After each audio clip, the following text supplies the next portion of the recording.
Good day, sir. My name is James Darbal from B Screen 1H, and for this video, I'm going to recite and memorize all the activities that you have given to us in RGC.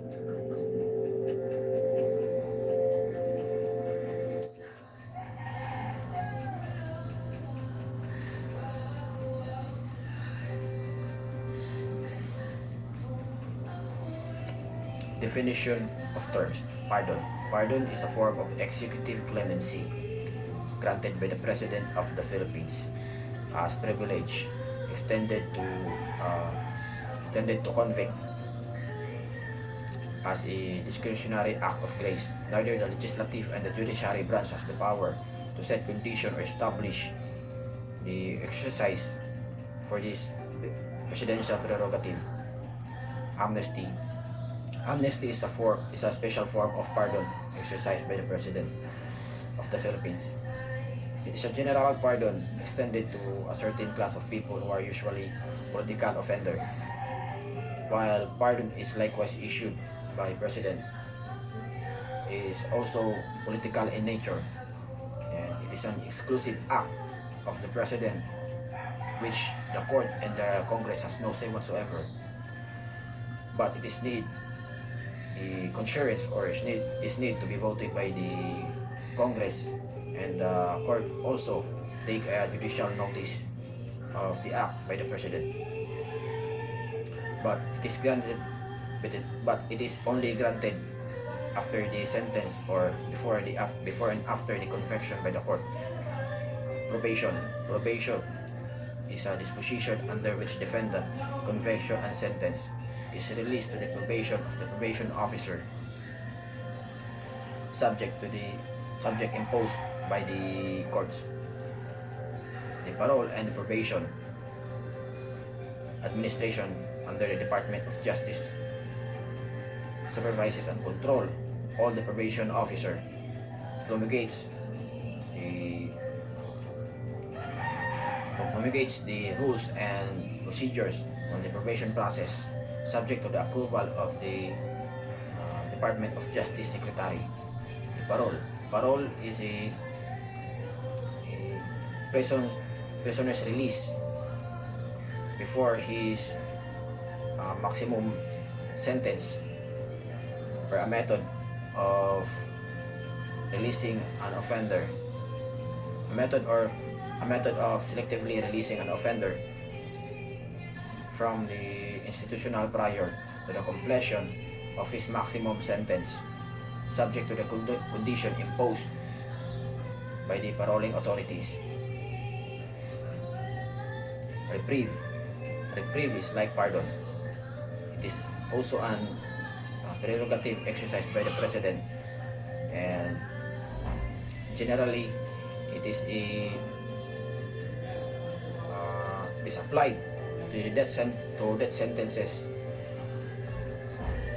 already affirmed by the Supreme Court. It can also be invoked in other cases that have become final. In death sentence, the execution of the date of the death of the offender is held in abeyance for a certain time to enable the chief to temporary stay or postponement the execution of sentence. The commutation of sentence shall refer to the reduction of the duration of a prison sentence. It is an act of executive clemency by which heavier or longer sentence reduced or shortened, but it does not forgive the offender, but merely reduce the life imprisonment or death sentences in a term of years. Carpeta. Carpeta is a prisoner's record or jacket. It contains the personal record of an inmate or documents, including perpetua, orders from the court, personal identification, and other papers necessarily connected with the detention of an inmate. Absolute pardon. Absolute pardon is an extension of criminal liability of an individual to whom it is granted without any condition attached whatsoever. And it restores the individual and his civil rights and remits the penalty imposed for the particular offense which he was convicted. Conditional pardon. Conditional pardon is the exemption of the individual or condition from the penalty from the punishment that the law inflicts the offense he has committed. And it is also granted by the President of the Philippines to release an inmate who has been reformed but not eligible to release on parole. Prison record. Personal circumstance of an inmate. It contains fingerprints, signature, mugshot, group, and another violation while inside the Constitution. Enumeration. The what are the three major problems in the correctional institution? One is overcrowding, and severe budgetary crisis, person congestion, and inadequacy of program of personnel in institutional and non-institutional correction. Purpose of absolute pardon is to right a wrong and to normalize the tumultuous political situation. The disqualified offender for probation is sentenced to serve a maximum sentence of imprisonment more than 6 years and convicted of subversion against any crime against the national security of the state and public orders, and previously convicted from final judgment and punished by imprisonment not less than 1 day or fine not less than 200 pesos. And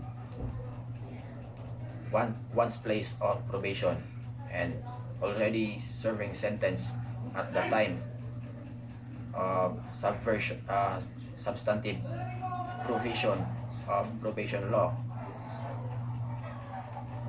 and became applicable. The disqualified offender for parole, convicted with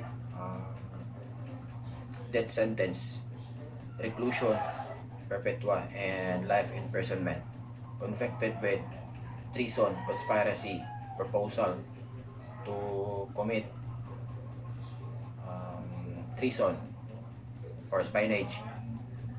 Those who are convicted with misprision of treason, rebellion, sedition, or conspiracy or sedition. Those who are convicted of piracy, and those who have escaped from confinement and evaded the sentence, and those who have been granted conditional pardon by the chief executive shall violate the terms thereof, and those who serve maximum term of imprisonment does not exceed 1 year, and those already serve sentence at at the time of approval of this act, and except as provided in the section 5 hereof, and suffering from mental disorder certified by the government psychiatrics, and those already conviction is on appeal and has not yet become final and executory. Condition of probation: present himself to the probation officer designated to undertake his supervision at place as may be specified in the order within 72 hours from receipt by the said order. Report to the probation officer at least once a month at such time and place as specified by said officer. Cooperate with a program of supervision and meet his family responsibilities, and devote himself to a specific employment and not to change said employment without prior written approval by the probation officer. Undergo psychological, medical, and psychiatric examination and treatment, and enter and remain in a specific institution where when requires for that purpose, and pursue and prescribe a secular study or vocational training, and attend and reside in a facility established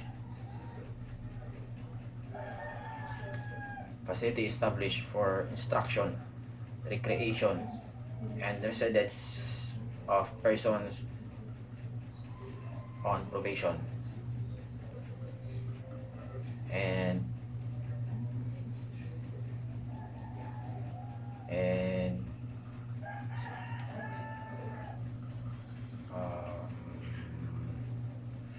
refrain from visiting houses of ill deputies, and abstain from drinking intoxicating beverages to exceed, and permit a probation officer or an authorized health worker to visit his house and place of his work, and reside at premises approved by it, and not to change his residence without prior written approval, and satisfy any other condition related to the rehabilitation of the defendant, and not unduly restrictive for his liberty to or incomplete for his freedom of conscience. Discussion: the difference between parole and probation. Parole is an executive function and must serve the part of the sentence in prison before the release. It is an institutional treatment granted by the board with condition